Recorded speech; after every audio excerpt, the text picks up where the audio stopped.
my channel. So our content for today's video is DIY room makeover. So magro-room makeover tayo guys, and we're gonna do it by myself, or like gagawin ko yon all by myself. Na-ready ko na yung mga materials na gagamitin natin. So meron ako ditong eto, reinforcement corner joints. Medyo hindi ako makapagsalita ng maayos guys kasi masakit ngipin ko. So, pasensya, God bless. Itong corner joints, gagamitin ko to para sa floating shelf. Mini floating shelf ko na ilalagay ko dyan. Tapos, meron din akong lights or fairy lights. To be honest, ginamit namin to last Christmas and gagamitin ko siya ulit because why not? Tapos, meron din tayong double-sided tape para sa mga posters ko. Ayan, ito. Poster ko to dati. Bagong-bago pa to. Hindi ko pa to ginamit ever since binili ko siya. So, yeah, bago. Tapos, meron din akong posters dito. It's my baby. Janjong ko. Wow! Tapos, yung mga posters ko dito, tatanggalin ko din kasi kailangan muna natin gumawa ng mini shelf. Yun ang unang gagawin natin ngayon. Marami pa tayong gagawin, guys. So, without further ado, let's get started right now. Look! Di na matang-tang. Di na matang-tang. Mag-isip.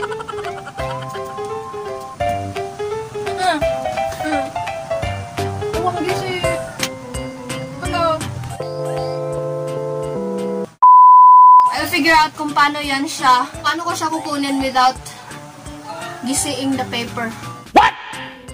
I'm gonna babalikan ko kayo mamaya kasi isipin ko pa paano ko siya tatanggalin na hindi napupunit yung poster. 5 minutes later. Napunit siya. Napunit. Napunit din. Napunit din siya. Napunit din.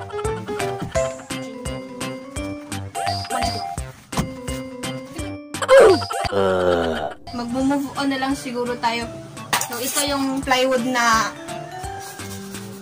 kinat ko yesterday. Ako lang nag-ano nito.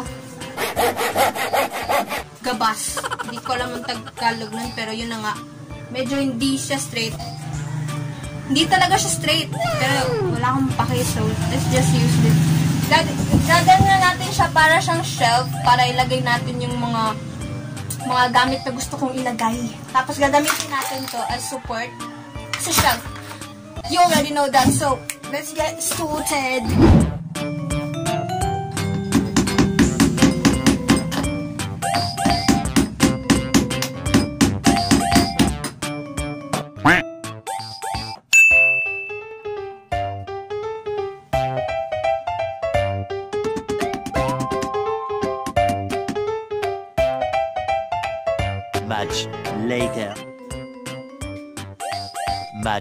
Much later. Ilalagay na natin tong plywood. The next step.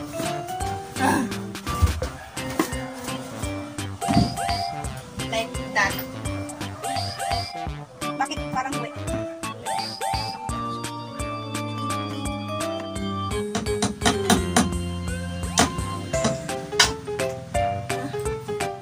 Much later.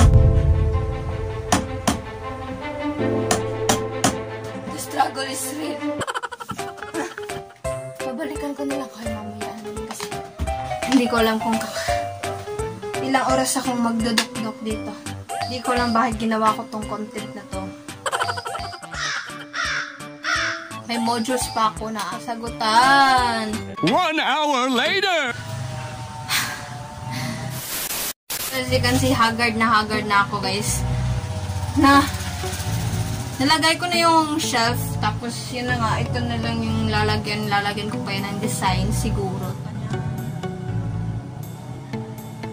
Ganun. Tapos ilalagay ko pa yung ibat. Pero ano, tatapusin ko muna yung posters. Ilalagay natin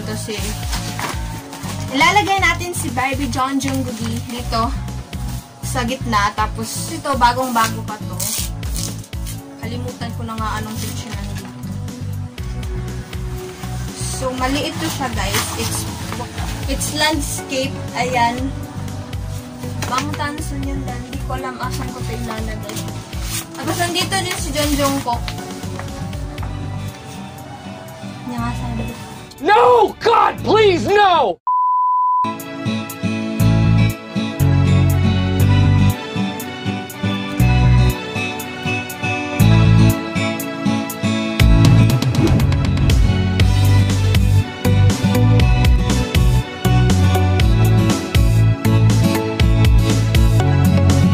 Just then. 5 na ngayon and medyo napakatagal kong natapos. Pero yun na nga, ilalagay na natin tong lights.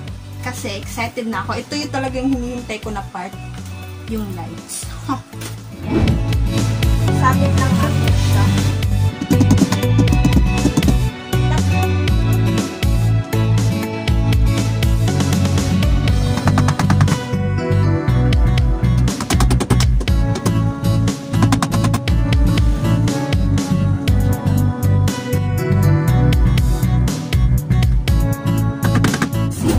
Na yung series or lights. Tapos maglalagay pa ako ng poster dito pero hindi ko na siya ipapakita kasi wala na ako style. So, ipapakita ko sa inyo anong itsura kapag in-on ko na yung lights. Pinili ko to tag 75 dati sa Cebu K-pop shop. Tapos ngayon ko palang magagamit. Si Jungkook to. Si John Jungkook. Yes, sir. Lalagay natin siya dito. Ganun. Tapos ito, Lomo cards. Binili ko dito dati, tag 130. K-pop shop sa Cebu. Malapit sa San Carlos, I think. Or sa UC, hindi ko alam. Collection ko to siya. Collection. Ano kasi may BTS collection siya. Ito, Lomo cards to. Puro si Jungkook lang nandito. Ayan, Jungkook to lahat. Si Jungkook lahat B. Pero OT7 fan naman ako. Moments later. I-on na natin ang lights and makikita natin kung maganda ba yung nagawa natin. Let's go! In 3, 2, 1. Ayan, ang ganda. Makita pero maganda to pag ano guys, pag gabi na. So ito na yung final result guys. Maganda talaga siya tingnan dito sa personal kaso lang hindi nagfo-focus yung camera sa lights. So gagawa na lang ako ng montage. Papakita ko sa inyo in 3, 2, 1.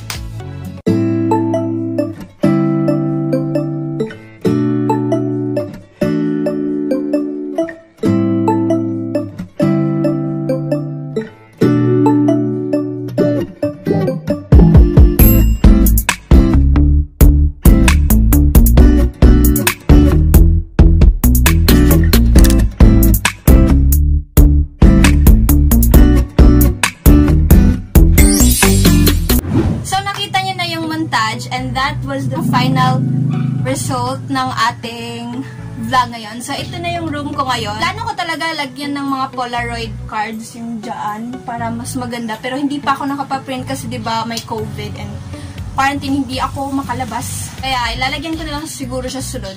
So, ngayon, ito muna yung afford ko and I really hope okay lang siya.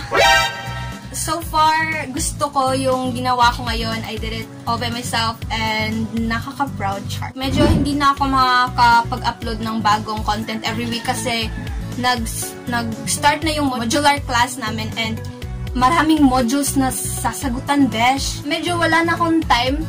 Kailangan ko ng time management and split yung time ko kasi kailangan ko pang mag-answer ng module at mag-vlog tapos mag-edit ng mga videos ko. So, medyo busy talaga yung buhay ko, besh.